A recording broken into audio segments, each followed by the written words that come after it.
মানুষ প্রবাসে বেশি দিন পড়ে থাকে, কারণ আপনাদের জলযন্ত্র প্রমাণ দিচ্ছে। ঠিক আছে, সালাউদ্দিন ভাই বিদেশ কতদিন?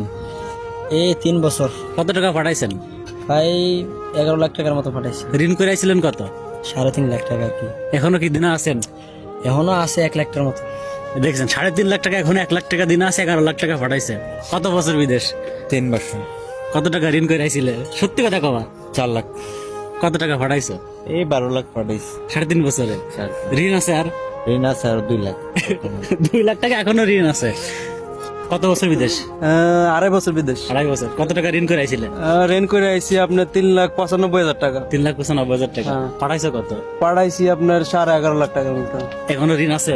ঋণ আছে এখনো 1,85,000 টাকা। বাড়ির লোক ফোন দেখো, এখনো ঋণ আছে? 1,85,000 টাকা। এই মেন প্রবলেম এইটাই। মানে আপনি বিদেশ 50 বছর করেন, 50 বছরে আপনি 2 কোটি টাকা পাঠান, তারপরেও বিদেশের থেকে আসতে যে প্রথম যে 80 টাকাটা খরচ হয়েছে 4 লাখ টাকা, ওই 4 লাখ টাকা জীবনও শোধ হতো না।